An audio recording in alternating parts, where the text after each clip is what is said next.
Bonjour à tous, aujourd'hui j'ai l'immense plaisir de vous proposer cette 71e clé qui s'intitule Le mal, quatrième partie, quatrième et dernier volet de cette série de 4 vidéos. Alors, on va conclure, entre guillemets, même si c'est un sujet comme tous les autres, sans prétention non exhaustif et bien entendu sans fin.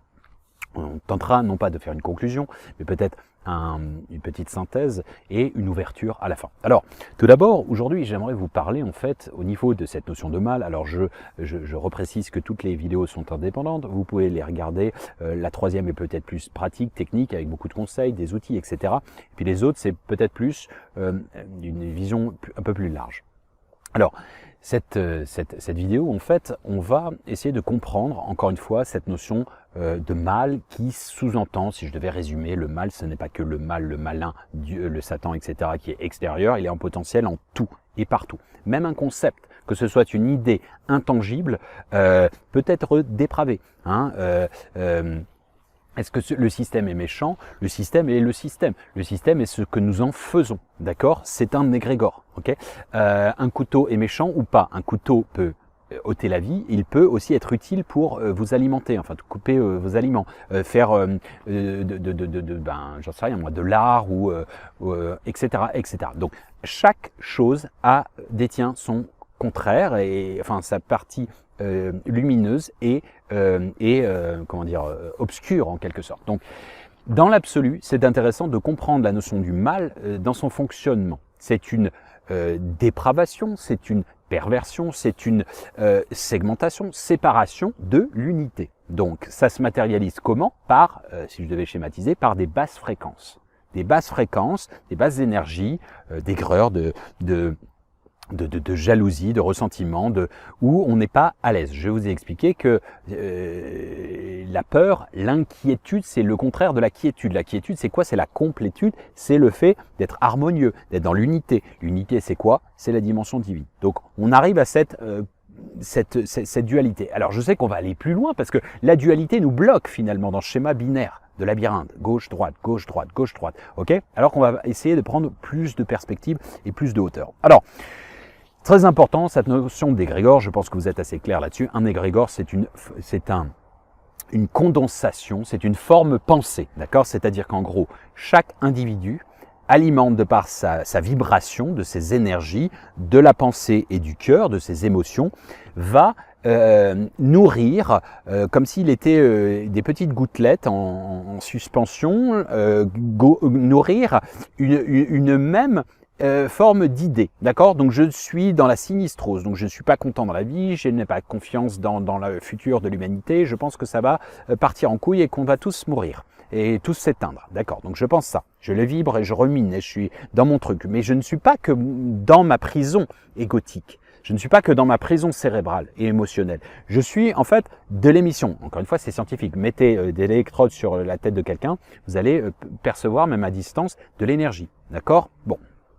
Magnétisme et autres, mais de l'énergie surtout. Donc bref, ça va commencer à s'amplifier, et puis lui, je ne le connais pas, et il est dans ce même état d'esprit. Eh bien, lui aussi va rallier la cause, entre guillemets, mes petites suspensions de gouttelettes, et d'autres vont faire la même chose, et des gens que je ne connaîtrais pas à l'autre bout de la planète, etc. Et au bout d'un moment, ça va nous faire un énorme nuage de condensation, et ce nuage va être noir, et va, un peu comme un orage, il va se matérialiser dans la matière, c'est-à-dire qu'il va se concrétiser. C'est une métaphore pour expliquer ce qu'est un égrégore. Un égrégore, à la fois, quand je dis ça, pourquoi j'utilise cette métaphore, c'est que, en fait, nous nourrissons des égrégores, nous en créons, et en fait, ils sont ralliés par d'autres personnes qui vont les nourrir en retour.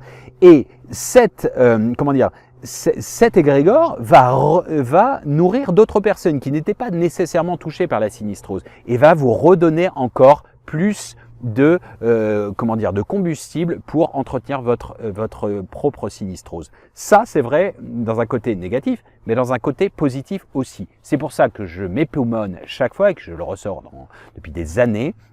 Je rêve d'un élan, 1, de lucidité, 2, d'optimisme, 3, de pragmatisme. Et pourquoi? Parce que la lucidité, c'est lux, la lumière, ça veut dire c'est un discernement de savoir ce que l'on ne veut pas, mais de savoir aussi ce que l'on veut. Donc ça veut dire, je suis pas dans l'aigreur, je suis pas tous pourris, tous méchants, etc. Je suis lucide de la difficulté de la vie, des manquements qui peuvent être les miens, qui peuvent être ceux de la société, du genre humain, hein, on peut pester sur l'humain, etc. Oui, à juste titre, dans l'histoire, oui, l'humain a peut-être été plus mauvais que gentil, ou de ce qu'on attend dans la gentillesse, ou de ce qu'on attend dans l'harmonie, certes. Ok, mais on fait quoi? On continue, donc je me comporte de la même manière que ce que je vois à la télé tout le temps, la violence, etc. Et je suis encore plus violent que la violence. Bon, ça permet de mettre en relief ce que l'on veut, d'accord? Donc ça, c'est important.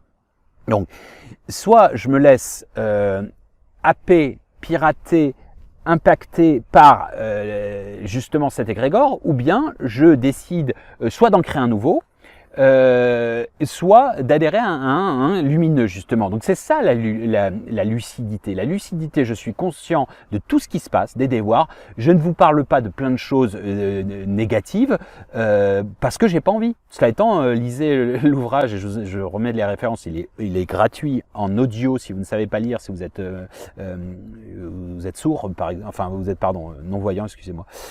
Bon, c'est dommage, excusez-moi, c'était pas volontaire. Ou bien en PDF. Bon, c'est gratuit. Donc, eh bien, je défends, je me suis éclaté à l'écrire parce que, en effet, vous allez vous dire, mais d'où vient tout ça, eh bien, elle fait partie du genre humain, elle fait partie de moi, elle fait partie de ces ombres que j'ai en moi. Oui, de temps en temps, je peste contre l'humain. Vous allez voir à quel point il va loin, hein, il va limite plus loin que ce qu'on peut voir actuellement. Donc, c'est juste, je n'adhère pas à ça. C'est juste que, oui, je peux comprendre qu'on soit dégoûté de l'humain souvent, parce que ça m'arrive. Voilà, c'est tout. C'est pas dramatique. J'ai envie de proposer plein de belles choses. Donc c'est ça, être lucide. Lucide ne veut pas dire être de se détacher des autres. Les autres, c'est des moutons parce qu'ils sont inconscients, etc. C'est pas ça. C'est lucide, c'est on est conscient du positif, du négatif. On a la vue d'ensemble et encore, on doit se la parfaire parce qu'on n'a jamais, on a toujours des filtres. Hein. Bref, lucidité, optimisme. Ça ne veut pas dire être béni, oui, mais plutôt de capitaliser sur ce qui fonctionne. Parce qu'il y a plein de choses qui sont belles, qui sont entreprises au quotidien aujourd'hui. On est dans une transition. Et mieux vaut se focaliser là-dessus que se focaliser sur les méfaits. Les méfaits entretiennent la silistrose et l'égrégore.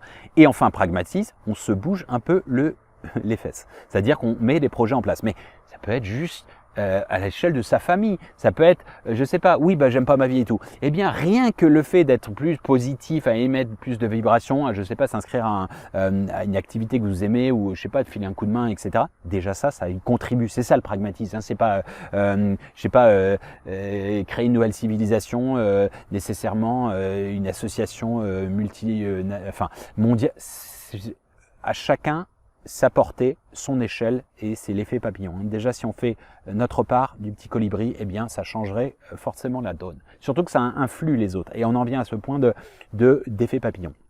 L'effet papillon, un battement d'ailes de papillon en Asie crée une tornade en Occident, en Europe, peu importe. Donc, ça veut dire quoi? Ça veut dire que c'est un effet boule de neige, amplificatoire. Plus vous allez tendre la main à quelqu'un, plus quelqu'un va voir d'un sourire, juste d'un sourire, eh bien la personne va leur redonner ce sourire. Et ce sourire va être démultiplié, etc. Ça va devenir viral. Hein, viral, ce mot qu'on n'a plus le droit d'utiliser. Cette fameuse dimension virale il y a 2 ans, eh bien, elle n'était pas factuelle. Elle a été créée dans la peur. Et je ne dis pas il y a des gens qui ont voulu créer la peur. Non, nous avons tous participé à cette peur. Parce que en fait, c'est ça qui est intéressant. La déresponsabilisation, c'est de dire il y a les méchants et les gentils. Moi, je suis du camp du bien, et puis les méchants journaleux, etc. Il y a une offre et une demande. Il y a plein, je suis d'accord, d'articles putaclic pour faire le buzz, etc. Vous avez déjà vu que je ne fais pas mes vidéos en fonction de ce qui potentiellement intéresserait les gens, mais de ce que je pense être juste. C'est-à-dire que je pourrais faire des vidéos sur tout ce qui est polémique actuellement, etc. Ah bah ça, ma chaîne exploserait dans tous les sens. Mais non, mais je veux pas de ça. Je veux pas en fait créer justement des conflits, etc. J'essaie d'aider. Et donc ça marche moins bien. Vous voyez, je connais un petit peu les trucs du marketing. Oui, quand on donne un prix de vente, ça donne plus de value. Je connais, j'avais plus de 20 ans que je bosse dans le marketing, donc je connais un peu l'histoire. Du même ordre. Oui, je n'utilise pas des titres provocateurs pour justement, putaclic, que les gens viennent. Non, je m'en fous de ça. Donc, vous voyez, c'est toujours cette histoire, pour se focaliser sur cette notion ce que j'essaie d'expliquer, c'est qu'il y a une offre et une demande. C'est-à-dire que oui, il y a des lignes éditorialistes qui malheureusement sont obligés de suivre. Je vais vous donner un truc. Parfois, je me dis, putain, mais c'est incroyable, on est obligé de montrer ça dans les news parce qu'on n'en a rien à foutre. Et vous avez toutes les tribunes qui le reprennent. Et en fait, toutes les tribunes le reprennent parce que toutes les tribunes le reprennent. Je vais vous le citer. Si jamais Libé et Le Monde l'ont publié, bien le Figaro se doit de le faire, ou je sais pas, les Échos et machin. Parce que c'est donc, si tout le monde en parle, ça devient l'actualité. Mais c'est pas ça l'actualité. Donc, et pourquoi aussi? Parce qu'il y a une offre et une demande. C'est-à-dire que oui, il y a un business, il y a une, comment dire, de la sinistrose, etc. Il y a des gens qui kiffent ça et qui ne se gargarisent que là-dedans, etc., etc. Mais vraiment, inconsciemment, bien entendu. Hein, c'est bon, c'est difficile à mettre, mais c'est comme ça. Et enfin, c'est comme ça. Je ne sais pas si c'est comme ça, mais dans une psychologie, en fait, ce que j'essaie de dire, c'est que du même ordre, quand je vois par exemple les zappings, les gens la déferlante de gens qui disent ouais, les télé-réalités, c'est vraiment de la merde, etc. Bah, j'aime pas du tout. Moi, ça me saoule aussi, mais je regarde pas. Je m'en fous. J'irai pas critiquer. Je m'en fous. Mais encore une fois, on n'a pas pété des neurones aux gens pour qu'ils regardent ça. En plus, de temps en temps, peut-être ça fait marrer certains, il y en a peut-être qui aiment bien de temps en temps, je sais pas, un bon film un peu débile, un peu... Bon, eh ben c'est pas grave, c'est l'amusement. Mais de dire en fait, ouais, on a voulu nous manipuler, machin, pour qu'on soit débile, etc. On n'a pas manipulé les gens pour qu'on leur coupe des neurones, hein. Je veux dire, je pense que vous aurez bien compris ce que j'essaie de vous dire. En fait, là où ça devient intéressant, c'est qu'il y a une offre et une demande. C'est comme dans le commerce, hein, offre et demande. C'est tout le logo de notre société en Chine. Médine. Bon, bref, tout ça pour dire qu'en fait, du même ordre que si vous voyez autant de saloperies sur Internet, le darknet, des têtes coupées, des bagarres, etc. Parce qu'il y a plein de gens qui adorent ça. Hein. Il y a plein de gens qui adorent. Donc, il est où le mal? C'est les méchants gouvernements qui nous obligent à être comme ça? Non, c'est dans la nature humaine. C'est en nous. D'accord? Donc ça, c'est intéressant. Alors, on en vient à ce que je voulais essayer c'est cette notion d'égrégore, je pense que c'est clair, de résonance. La résonance, c'est l'effet papillon. La résonance, c'est le fait que des petites actions créent, en fait, une dimension virale, dans le positif comme dans le négatif. Le nom du sourire, je souris à quelqu'un, d'autres vont sourire. Je tiens la porte à quelqu'un, ça a été prouvé.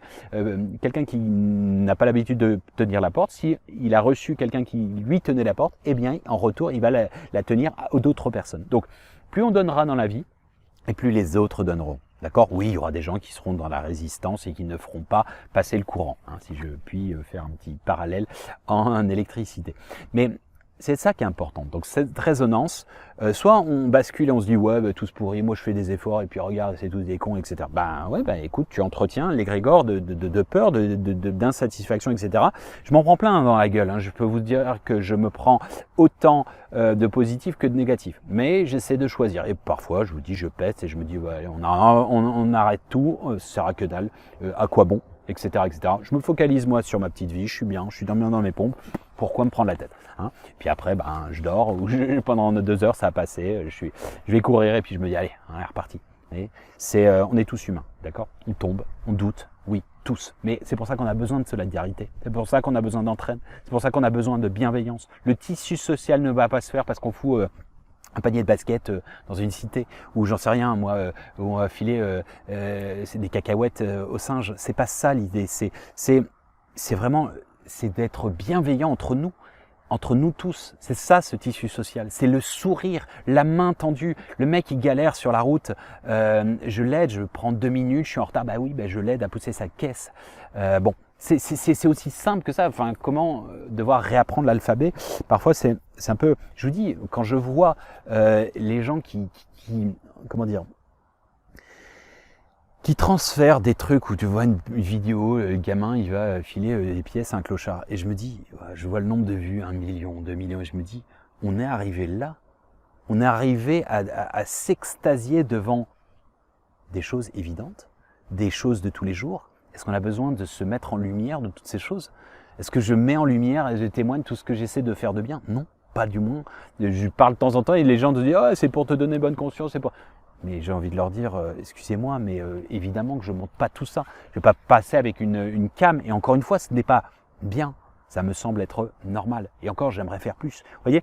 Et encore une fois, il y a plein de choses que je ne fais pas bien. C'est pas une question, j'essaie de me la raconter. C'est juste, plutôt que de s'extasier, de faire des likes, etc., faisons. C'est ça l'histoire.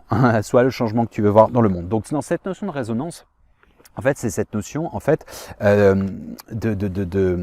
comment dire, d'effet papillon. En fait, l'individu impacte le grand tout et le grand tout réimpacte chacun de nous.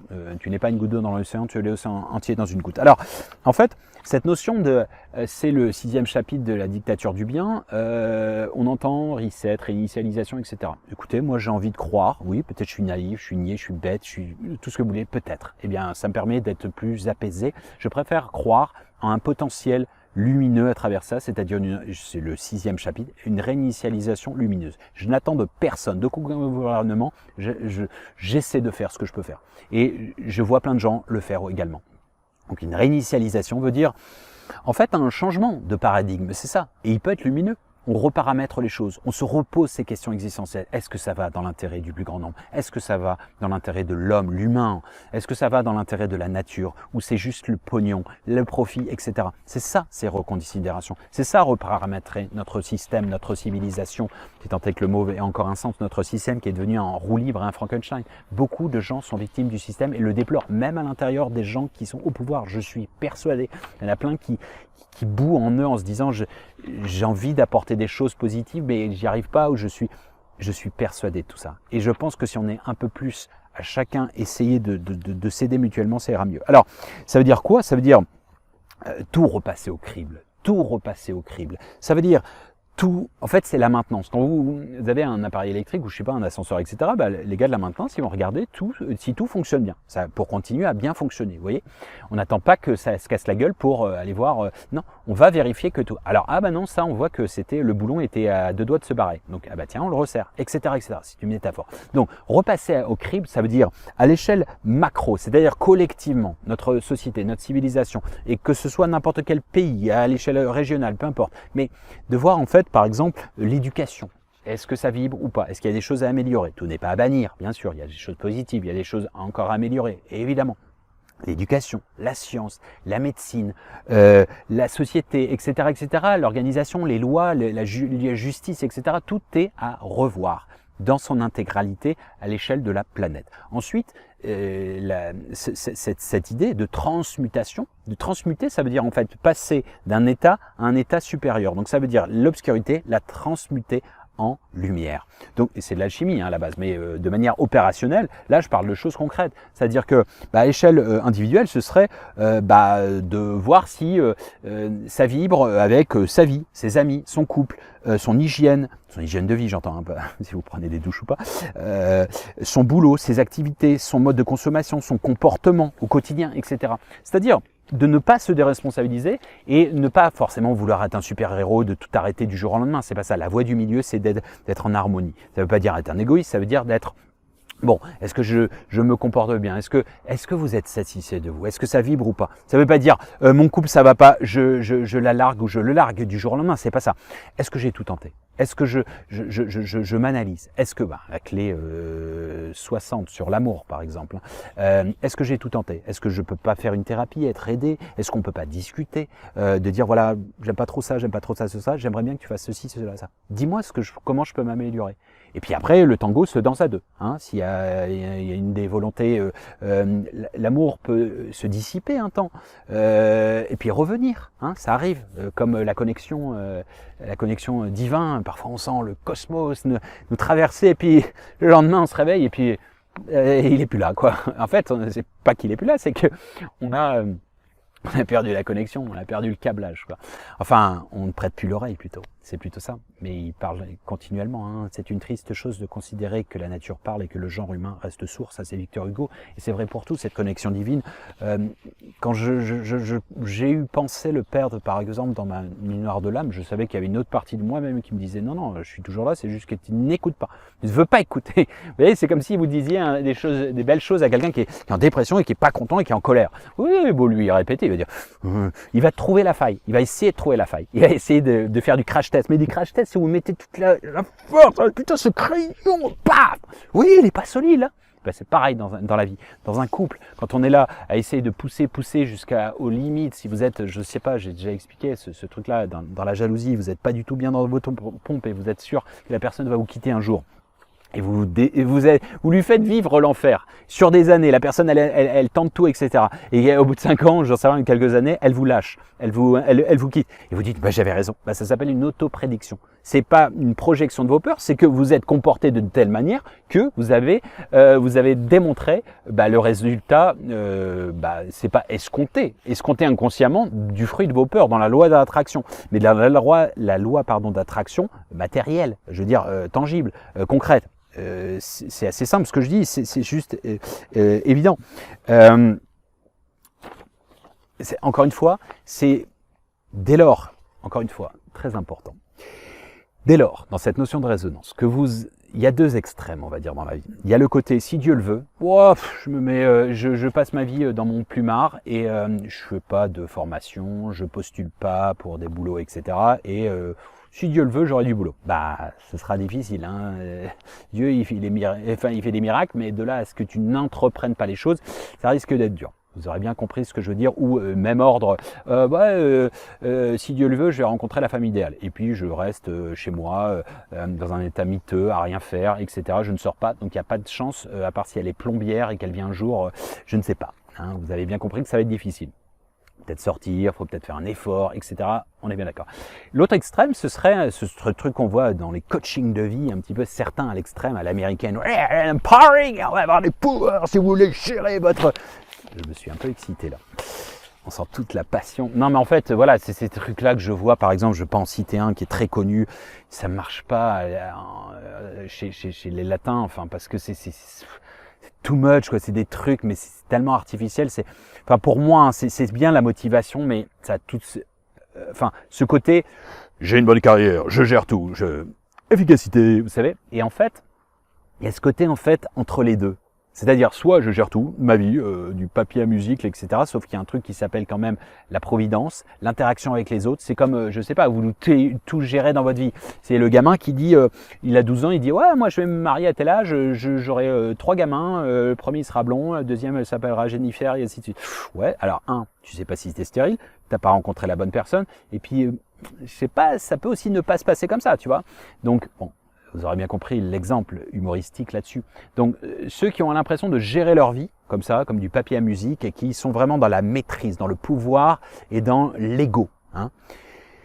Et puis à l'extrême, je m'en remets à la providence, donc adviendra ce que deviendra, mais je fais rien. Bon, il y a la voie du milieu, hein. Il y a le truc pilote automatique et pilote manuel. C'est-à-dire que j'ai tout fait, j'ai tout intenté.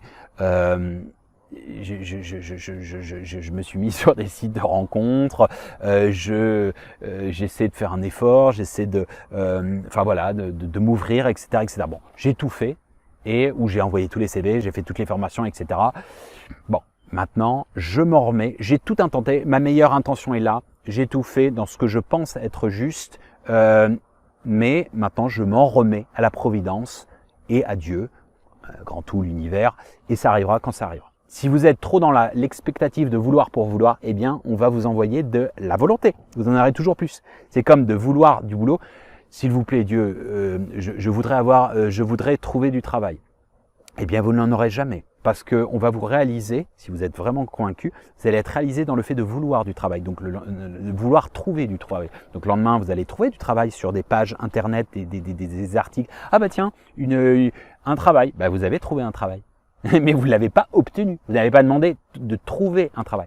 Hein, de l'obtenir, j'entends. Après, avoir un boulot qui vous convienne, dans lequel vous soyez épanoui, pas trop loin de chez vous, etc. Ça fait pas mal mais il faut être précis avec l'univers, en quelque sorte. Donc, bon, tout ça, c'est la loi de l'attraction, si vous voulez développer ça, la clé 36. Bon.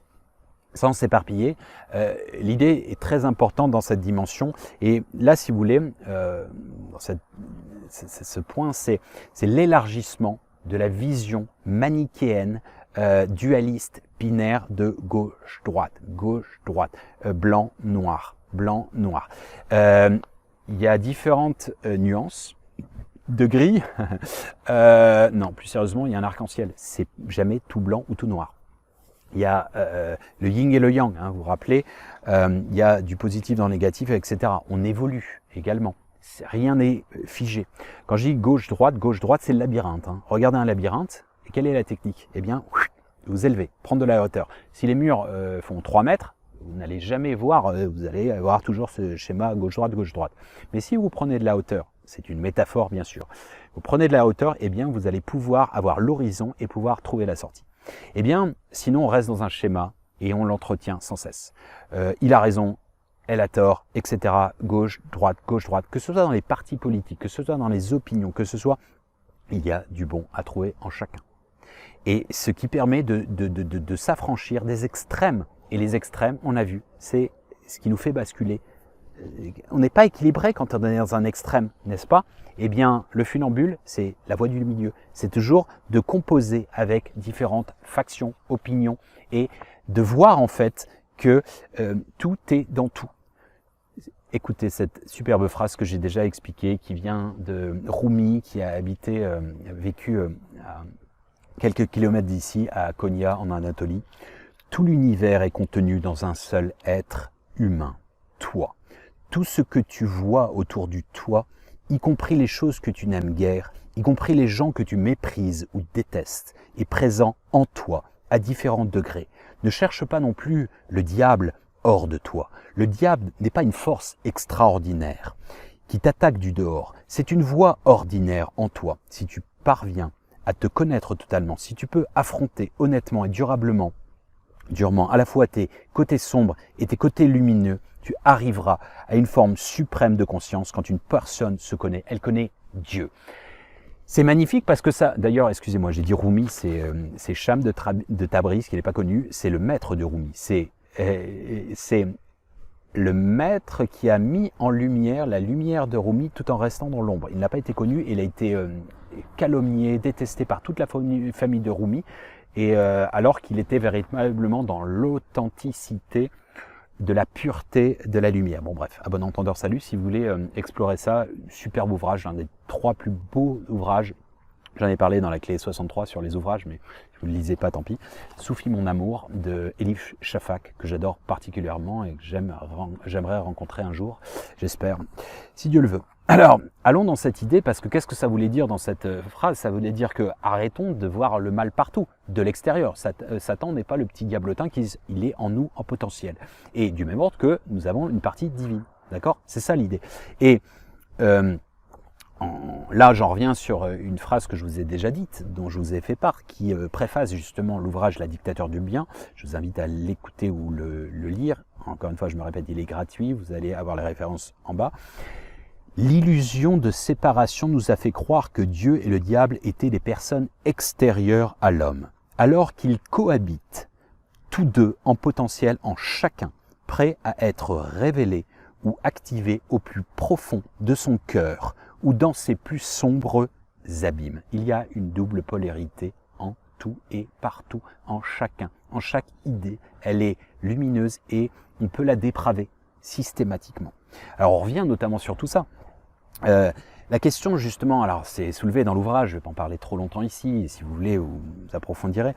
L'humain, on entend souvent l'humain est mauvais, etc. Et il y a 2 écoles, en quelque sorte, extrêmes toujours. Mais Rousseau, philosophe des Lumières, disait la société, l'homme n'est bon, c'est la société qui le corrompt. Eh bien, figurez-vous qu'il y a des visions qui sont complètement opposées, notamment un écrivain qui s'appelle Bloom,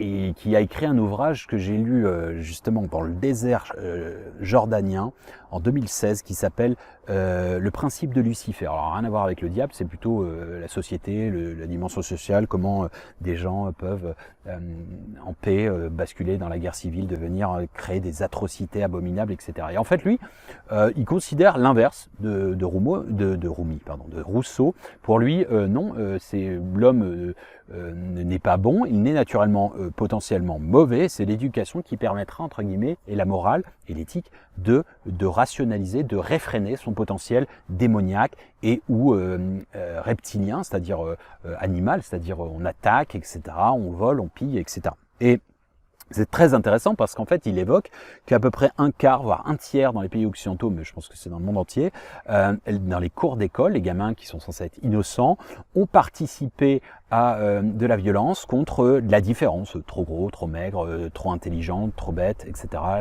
etc., etc. Et on a tous, moi je me souviens avoir discuté avec ma sœur, participé activement ou passivement dans notre activité, c'est-à-dire soit vous étiez le leader ou vous n'étiez pas le leader, mais de participer entre guillemets à, je sais pas, des pogroms, des lynchages psychologiques par exemple, et alors que vous étiez un bon gosse, mais vous avez participé par adhésion, mimétisme ou bien par peur en fait de représailles si vous ne participez pas à, eh bien ça, je vous dis franchement, c'est ce qui se passe aussi à l'échelle des adultes, c'est-à-dire qu'en fait parfois, quand on ne fait pas partie des débats, eh bien, on nous en veut.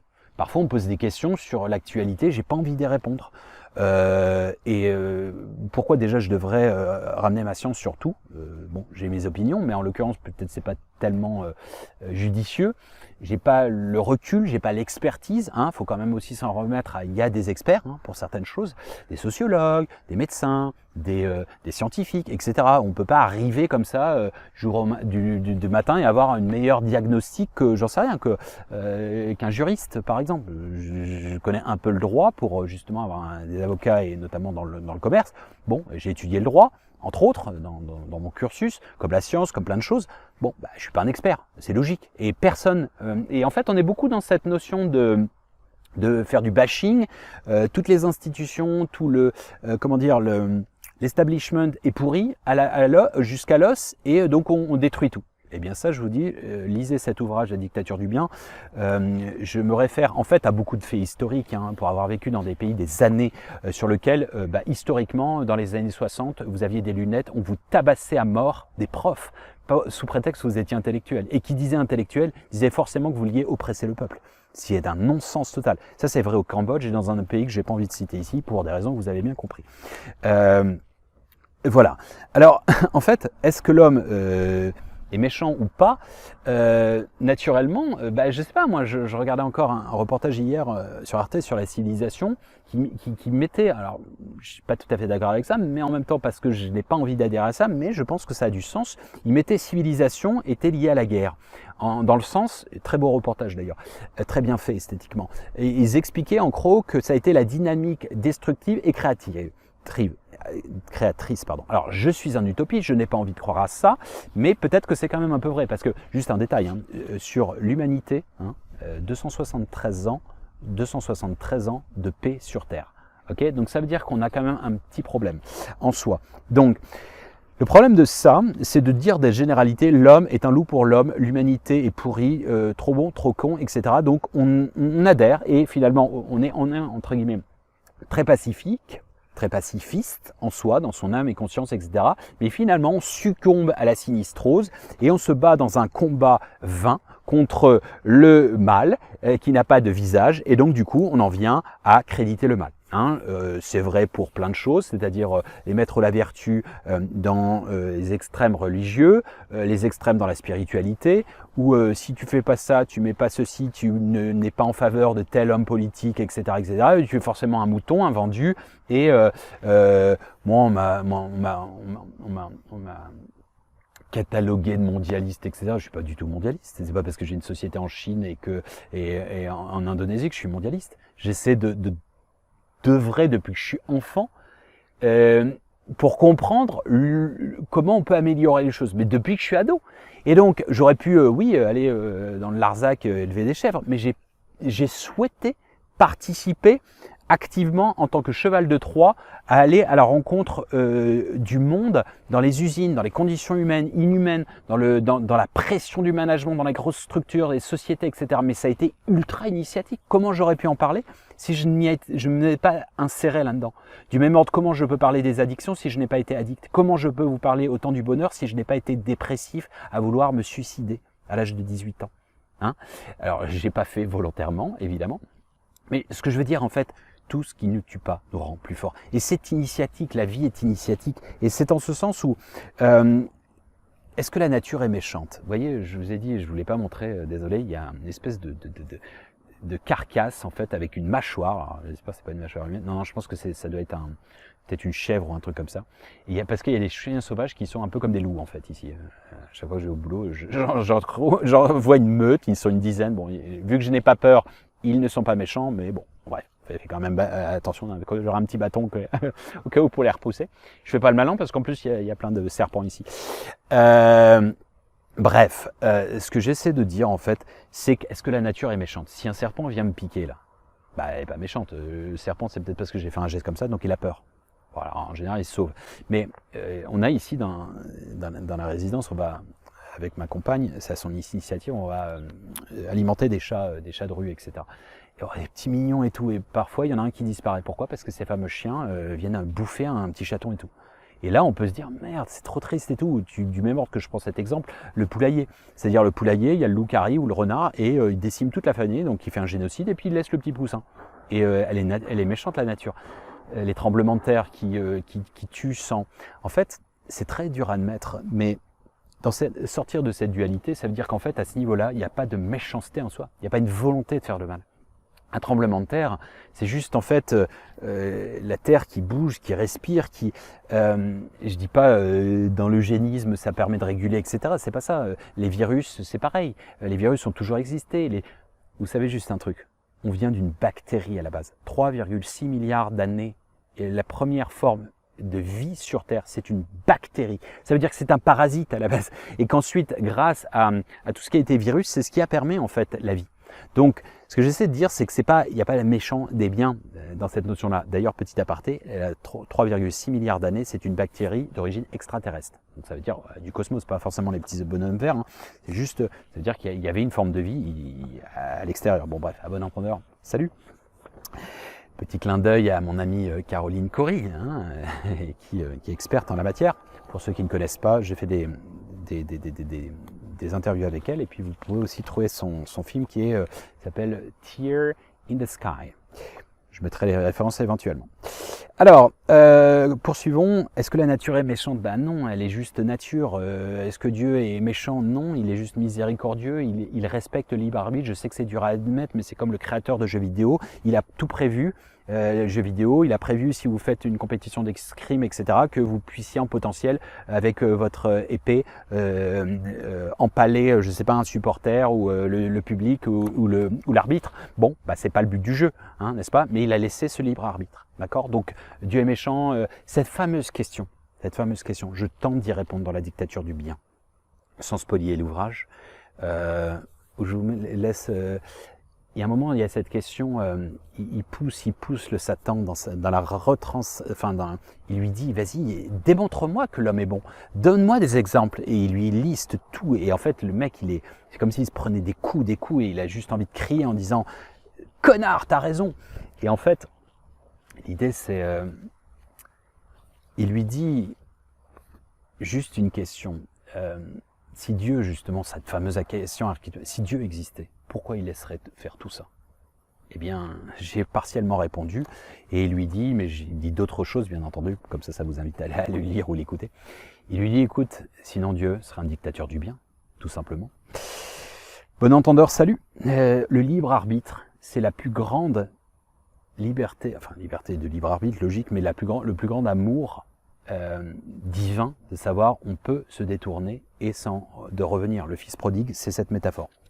Alors, le tout blanc et tout noir, encore une fois, il y a des nuances, je l'ai expliqué, c'est la vision holistique qui nous permet, holistique, holos, global. Hein. Le Rubik's Cube, quelle est sa couleur? Vous allez me dire il est rouge, je vais vous dire il est vert, vous êtes débile. Lui, il va me dire il est bleu, vous êtes tous dans l'erreur. Et ainsi de suite. Le Rubik's Cube, c'est un kaléidoscope géant, la vie. Donc, la vérité est-elle un miroir dans la main de Dieu? Il s'est brisé, chacun en prend un morceau et dit que toute la vérité s'y trouve, de Rumi, signifie ça. Ça veut dire que la réalité absolue ou la vérité absolue serait la somme des vérités relatives. Vous avez un morceau, il a un morceau, nous avons les morceaux et nous pouvons remettre les morceaux de pièces du puzzle ensemble. C'est ce que j'avais expliqué pour la conclusion de Dieu, mais c'est pareil aussi ici. C'est-à-dire qu'en fait, nous sommes invités dans cette notion à être en paix, à s'apaiser, à d'énerver, tout le potentiel démoniaque en nous et surtout de croire aux belles histoires et se dire ce n'est pas, je vous dis, moi je me suis fait arnaquer, etc. Oui, on a tous été trahis, oui, on a tous plein de choses, j'ai pas envie de mettre mon CV de toutes les merdes que j'ai eues. Bref, c'est une triste chose d'en vouloir à toutes les roses parce que l'une d'entre elles vous a piqué. D'accord?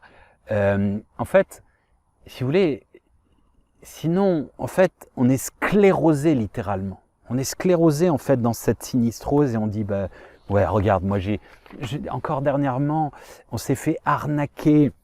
On a perdu notre villa à Bali, on s'est fait arnaquer par notre personnel sur lequel on continue à les payer alors qu'on aurait pu laisser en friche et tout pendant un an et qui nous ont arnaqués. Et vous avez envie de vous dire, bah, je suis trop bon, trop con, bah, la fois prochaine, je le referai pas. Et ben, la fois prochaine, je le referai. Parce que peut-être qu'ils en avaient besoin aussi, finalement. Vous voyez ce que je veux dire? En fait, c'est toujours ce truc. Je me souviens, une amie, une fois, Diana, j'avais été très touché, elle se fait piquer son vélo, elle dit, bah, j'espère qu'en tout cas, il profitera à quelqu'un qui en avait besoin. Et ben, ça, c'est admirable, franchement. Et je vous dis des exemples. J'ai rencontré Dieu partiellement dans chacun des individus. Et parfois, en souffrance, à travers leur âme, de gens qu'il avait perdu en fait. Et souvent, c'est ça ce cri de SOS, Save Our Soul, sauver nos âmes, ça veut dire ça en fait. En fait, c'est ce danger, en fait, c'est cette notion dans cette déluge d'inhumanité que l'on nous présente au quotidien à travers les médias, parce qu'il y a une offre et une demande, encore une fois, je suis personne. C'est de se dire, c'est mort, c'est plié. Et c'est ça la lucidité, c'est en fait se reconnecter à un potentiel et encore dans l'action, je me répète toujours, c'est le libre arbitre, c'est à mon sens ça, c'est en fait, si vous voulez, c'est aussi de capitaliser avec cette notion de on a besoin des autres, on a besoin de l'humanité. Einstein disait, on lui demandait comment il avait pu trouver toutes ces connaissances, il avait dit j'ai toujours vécu sur les dos d'un géant. Et en fait, qu'est-ce que ça veut dire? Ça veut dire le patrimoine mondial de l'humanité, c'est-à-dire la connaissance mondiale. Est-ce que vous savez faire, j'en sais rien moi, vous savez faire un sac à dos? Est-ce que vous savez faire une écharpe? Je travaille dans le textile depuis 20 ans, je suis pas foutu de coudre, je sais rien faire. J'ai donné des orientations, mais je sais rien faire. Ma société n'existe pas sans mes collaborateurs, sans nos partenaires, sans les logisticiens, sans les usines, sans les bonnes âmes, les bonnes volontés. Tout ça n'existe pas. Okay? Quand on aura compris qu'il n'y a pas de victoire individuelle, mais que des victoires collectives, parce que même le gars qui joue dans un sport individuel, je sais pas, le 100 mètres et tout, il y a tout un staff derrière. Il y a sa compagne aussi, le support, ou son compagnon. Il y a ses entraîneurs, il y a les kinés, etc., etc. Ce n'est jamais une victoire individuelle. Et le fait, en fait, de se remémorer ça, ça va plus loin. C'est que dans la tradition, en fait, et ça c'est tout l'objet de Baraka, Casser la baraque, c'est un ouvrage que j'ai créé avec le cœur il y a 3 ans maintenant, 2019, qui restitue cette idée que dans la tradition, et ça je me souviens, c'était en Iran, un voyage au milieu de nulle part, je vais aller en bus, je rencontre ce monsieur professeur à Ispahan et qui me rappelle, ah ça me fait du bien que tu me rappelles Dieu, Allah, etc. Et en fait, il me dit, c'est ça la bénédiction, c'est ça la baraka, c'est ça, c'est l'étranger qui te ramène ça. Et il me rappelait cette notion que j'avais oubliée de baraka. Je l'explique dans cet ouvrage, vous pouvez le trouver, il est disponible sur mon site, il s'appelle Perse et ses mystères, Percer ses mystères. Bref, et je suis tout seul dans ce voyage, comme dans les 5 voyages que je mets sur ces récits de voyage. Bon bref, et tout ça, en fait, la baraka, c'est ça, c'est que l'autre, ce sont des mains tendues aussi. Ce ne sont pas que des points, c'est aussi des points parfois. Ce ne sont pas que des compétitions aveugles, c'est aussi des collaborations. Dans un village, vous avez une aptitude. Comment vous faites pour faire vivre un village? Si vous êtes boulanger, il vous faut un forgeron, à l'époque, il vous faut, et ainsi de suite. On a besoin de tout le monde, on a besoin de pompiers, on a besoin d'infirmières, il faut le repenser. On a besoin aussi de dirigeants, on a besoin, parce que la démocratie où vous êtes dans un amphi et tout le monde dit ce qu'il veut, machin, faites un pari avec des copains, enfin je sais pas, faire un truc à 500 personnes, vas-y, qu'est-ce qu'on va faire manger? Vous allez voir qu'au bout de, toute la journée va se passer, vous allez jamais prendre une décision. D'accord? Donc il y a un moment, c'est pas mal en soi. C'est pas, on a besoin de composer avec tout le monde. Ceux qui ont de l'argent, ceux qui n'en ont pas, ceux qui ont des belles idées, ceux qui sont créatifs, ceux qui sont scientifiques, qui sont rationnels. On a besoin de tout le monde. C'est ça la richesse du patrimoine mondial de l'humanité, du passé, du présent et du futur, qui sont en potentiel. Et ça, en fait, si vous voulez, pour moi, c'est la chose la plus importante. C'est pour ça que j'ai à cœur et pourquoi je donne, j'essaie de donner autant toute cette... J'y crois profondément, mais j'ai besoin de tout le monde aussi pour me rappeler d'y croire. C'est-à-dire que quand je vois des belles choses, quand je vois des belles entreprises, des belles démarches, je me dis ouais merci, on est dans la bonne direction. Et quand je vois pas forcément qui sont contre moi, mais le mal qui s'exprime par des gens qui ne font que ça, de vouloir le pouvoir ou de se critiquer, etc., se défoncer, eh bien ça me fait perdre espoir, c'est logique. Mais ce n'est pas parce j'insiste, ce n'est pas parce qu'une rose vous a quitté que... pardon, excusez-moi, on va la refaire. C'est une triste chose d'en vouloir à toutes les roses parce qu'une seule d'entre elles nous a piqué. Il y a plein de roses qui nous ont piqué. On a tous subi probablement des injustices, des peines de cœur, etc. Est-ce que ça nous empêche d'aimer à nouveau? Non. Et pareil pour l'amitié, etc., etc. Donc, croyons à nouveau aux belles choses. Nous, rien que, même sans rien faire, on alimente ce potentiel et ces égrégores lumineux. Et si on peut un petit peu quand même être lucide, optimiste, rien que ça c'est déjà parfait, mais il y a un petit peu d'action, du pragmatisme, juste filer un coup de main, faire un sourire, filer un petit coup de main à la vieille grand-mère qui a du mal à porter ses sacs, ce genre de choses qui sont insignifiantes dans l'absolu. Mais je vous jure que ça change la vie, parce que c'est l'effet papillon. Et c'est ça la résonance mondiale. Et c'est ça qu'on est en train de vivre. Accoucher d'une nouvelle humanité passe par là individuellement, et c'est passer ne plus laisser la place au mal, ça passe par là, par tout ce qu'on a pu dire, et c'est pas du tout exhaustif. Voilà, j'espère que ça vous parlera, que ça vibrera, que ça se synchronisera avec les battements de votre cœur.